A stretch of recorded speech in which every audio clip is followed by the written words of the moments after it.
সবাইকে জানাই শুভ নববর্ষের প্রীতি এবং শুভেচ্ছা। বড়দের প্রণাম আর ছোটদের অনেক অনেক ভালোবাসা। এই বছর তো কুট্টুস রানীর সেকেন্ড পয়লা বৈশাখ, তবে প্রথম বছরেও কিছু বোঝেনি, এখনো কিছু বোঝে না। কিন্তু ওই যে বাবা মা হিসেবে নতুন জামা কিনে দিয়েছি, পরবে। আর এখানে না সকালে টিফিনটা ওর হয়ে গেছে গো করা।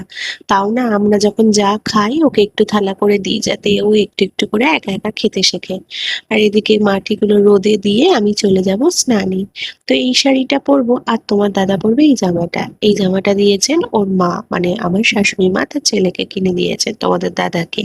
আর এই শাড়িটা আমার আহ পয়লা বৈশাখের শাড়ি নয়, তবে ওই যে একটা নতুন শাড়ি ছিল, ভাবলাম পয়লা বৈশাখের দিন দুপুরবেলায় পরি, কিন্তু পরে জানতে পারলাম আমার পাশের বাড়ির এক বৌদি এটা আমাকে সাথে দিয়েছিলেন। শাড়িটা খুব সুন্দর হয়েছে গো বৌদি, আর বৌদি আমার ভিডিও দেখলে বুঝতেই পারবে। আর তারপর ভাবলাম আমি আমার মেয়েকেও যখন রেডি করে দিয়েছি, ছেলেকেও ড্রেসটা চেঞ্জ করে দিই। হ্যাঁ, তার দাদা কিন্তু তার বোনের সাথে ম্যাচিং করে করে ড্রেস পরছেন। ছেলে মেয়েকে এক ধরনের না পরালে ভালো লাগে। তার মাঝখানে দেখি কুটুস রানীর একটা পার্সেল চলে এসছে। তবে কি পার্সেল কি এগুলো পরে দেখাবো, খুব খিদে পেয়েছে গো, তাই ভাবলাম আগে খেয়ে নিই। আর আজকে শাশুড়ি মা রান্না করেছিলেন রাইস, আর এদিকে হচ্ছে চিকেন কষা, যেটা আমার খুব ভালো লাগে। চলো পার্সেলটা দেখাই। এটা না মাদার স্প্রে, দুটো স্প্রে অর্ডার করেছিলাম, যেটা মশার জন্য কাজে লাগে।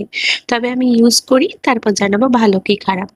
আর তারপর না কুটুস রানী ঘুমাচ্ছিল, উঠে গিয়ে দেখো এখানে কি সুন্দর আমার সাথে খেলছে। তো দুইজনে মেয়ে বাবা সবাই মিলে আজকের পয়লা বৈশাখটা কাটালাম সকালটা।